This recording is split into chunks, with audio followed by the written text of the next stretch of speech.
ఓం గంగణపతయ నమ ఐం సరస్వత్యై నమ శ్రీమాత్రే నమ గాయత్రీ పరంబికాయ నమ దుందుర్గాయ నమ ఓం నమ శివాయ శివాయ గురవే నమ అరుణాచలేశ్వరాయ నమ యా దేవీ సర్వభూతేషు మాతృరూపేణ సంస్థితా నమస్తస్యై నమస్తస్యై నమస్తస్యై నమో నమః క్రీం క్రీం మహాకాళికాయ నమ క్లీం కృష్ణాయ గోవిందాయ గోపీజనవల్లభాయ శ్రీకృష్ణ పరబ్రహ్మణే నమ శ్రీమాత్రే నమ. యూట్యూబ్ ప్రేక్షకులందరికీ కూడా నమస్కారం అండి. నేను పాలపర్తి గురునాథ శర్మ జ్యోతిష్యం వాస్తు సిద్ధాంతిని. గోచారిత్య గ్రహాల యొక్క ప్రభావం అంతా కూడా మానవాళికంతా కూడా మేషాది ద్వాదశ రాశుల వాళ్ళకి ఎటువంటి ప్రభావం చూపిస్తున్నాయి, పరిహారం అంతా కూడా వార ఫలితాల్లో భాగంగా చెప్పడం జరుగుతుంది. ఏప్రిల్ నెల వార ఫలితాల్లో భాగంగా 19వ తారీఖు నుంచి ఈ వారంలో మీకంతా కూడా ఎటువంటి ఫలితాలంతా కూడా ఈ యొక్క గ్రహాల యొక్క స్థితిగతి వాటి ప్రభావం వల్ల దృష్టి కేంద్రంగా చెప్పడం జరుగుతుంది. పరిష్కారాలు కూడా మీకు ఈ వీడియో చివరిలో చెప్పడం జరుగుతుంది. మీరంతా కూడా ఈ పరిష్కారాలను పాటిస్తే కనుక శీఘ్ర ఫలితాలు పొందడానికి ఆస్కారం ఉంటుంది. ప్రధానంగా గోచారిత్య గ్రహస్థితి అంతా కూడా స్వల్పంగా మిశ్రమైన ఫలితాలు ఇవ్వడానికి ఆస్కారం ఉంటుంది. కొన్ని రాశుల వాళ్ళకంతా కూడా శుభమైన ఫలితాలు, కొన్ని రాశుల వాళ్ళకంతా కూడా మిశ్రమైన ఫలితాలంతా కూడా గ్రహాల యొక్క సంయోగం వల్ల జరుగుతుంటుంది.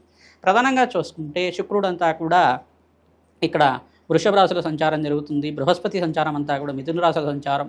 అంగారకుడు ప్రధానంగా చూసుకుంటే ఇక్కడ మీనరాశుల సంచారం జరుగుతుంది. మరియు ఇక్కడ ప్రధానంగా శనీశ్వరుడు అంతా కూడా మీనరాశుల సంచారం జరుగుతుంది. రవి భగవానుడు అంతా కూడా 15వ తారీఖు నుంచి మేషరాశిలో ఉచ్చస్థానంలో సంచారం జరుగుతుంది. తద్వారా ఉచ్చస్థానంలో సూర్యభగవానుడు సంచారం చేయడం వల్ల విపరీతంగా ఎవరికైతే కనుక గవర్నమెంట్ కాంట్రాక్ట్స్ కోసం ప్రయత్నం చేసుకునే వాళ్ళకి మంచి ఫలితాలు రావడానికి ఆస్కారం ఉంటుంది. ప్రధానంగా ప్రభుత్వ రంగ సంస్థల్లో పనిచేసే వాళ్ళకు కూడా మంచి అధికారం లభించడానికి కానీ ఆస్కారం ఉంటుంది. గవర్నమెంట్ కాంట్రాక్ట్స్ కానీ ఆర్థిక లావాదేవీలు కానీ మంచిగా పనిచేయడానికి ఆస్కారం ఉంటుంది. ప్రభుత్వానికి అంతా కూడా శుభమైన ఫలితాలు రావడానికి ఆస్కారం ఉంటుంది. ప్రధానంగా చూసుకుంటే ఈ యొక్క గ్రహస్థితి ఈ రకంగా ఉంది. కుంభరాశిలో రాహు యొక్క సంచారం జరుగుతుంది. ఈ యొక్క కేతు యొక్క సంచారం అంతా కూడా సింహరాశిలో సంచారం జరుగుతుంది. గ్రహస్థితి అంతా కూడా రాహుకేతు స్తంభంలో ఉంది కావున స్వల్పంగా మిశ్రమైన ఫలితాలు ఇవ్వడానికి ఆస్కారం ఉంటుంది. శ్రమతో కూడిన సంపాదన రావడానికి ఆస్కారం ఉంటుంది. ప్రధానంగా ఈ యొక్క గ్రహస్థితి ఈ రకంగా ఉంది కాబట్టి గ్రహాల యొక్క సంయోగం వాటి దృష్టి కేంద్రంగా అంతా కూడా సంపూర్ణంగా విశ్లేషణ చేసి మీకు పరిష్కారం చెప్పడం జరుగుతుంది. ఆర్థికంగా స్థితిగతులు పెరగాలన్నా, మీకంతా కూడా వ్యాపారంలో లాభాలు గణించాలన్నా, జాతకరీత్యా ఉన్న దోషాలకంతా కూడా పరిష్కారం ఆచరిస్తూ ఉండడం తద్వారా శ్రేయస్కరంగా మీకంతా కూడా లాభాలు గణించడానికి ఆస్కారం ఉంటుంది. ఉద్యోగుల్లో ప్రమోషన్స్ రావాలన్నా, విదేశంలో స్థిరత్వం రావాలన్నా గ్రహాల యొక్క సంయోగం అంతా కూడా గోచారరీత్యా కూడా చాలా బాగా ఉండాలి. జాతకరీత్యా కూడా ప్రధానంగా బాగా ఉండాలన్నమాట. గ్రహాల యొక్క బలమంతా కూడా చేకూర్చినప్పుడు మీకంతా కూడా మంచి ఫలితాలు రావడానికి ఆస్కారం ఉంటుంది. ఏ గ్రహం అంతా కూడా యోగ్రంగా ఉంది, ఏ గ్రహానికి అంతా కూడా శాంతి పూజలు ఆచరించుకుంటే మీకంతా కూడా మంచి ఫలితాలు పొందుతారు. సంపూర్ణంగా విశ్లేషణ చేసి పరిష్కారం చెప్పడం జరుగుతుంది.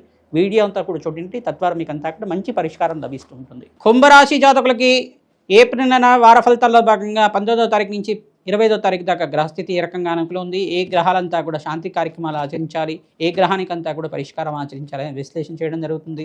ప్రధానంగా కుంభరాశి జాతకులంతా కూడా ఏలినాటి శని ప్రభావంలో ఉన్నారు కావున శనీశ్వరుడు ప్రీతికరంగా తైలాభిషేకం చేయించడం తద్వారా యోగకరంగా ఉంటుంది. వారంలో మీకంతా కూడా మంచి శుభకరమైన కార్యక్రమాలంతా కూడా చేయడానికి ఆస్కారం ఉంటుంది. మంచి గృహంలో అంతా కూడా ఆహ్లాదకరంగా బంధుమిత్రులతోటి ఆనందంగా ఉండడానికి ఆస్కారం ఉంటుంది. దూర ప్రయాణాలు చేయడం వల్ల మీరంతా కూడా పుణ్యక్షేత్ర దర్శనం ఆచరించడం వల్ల అఖండ లాభాలు గణించడానికి ఆస్కారం ఉంటుంది. అఖండమైన పుణ్యయోగం సిద్ధించడానికి ఆస్కారం ఉంటుంది.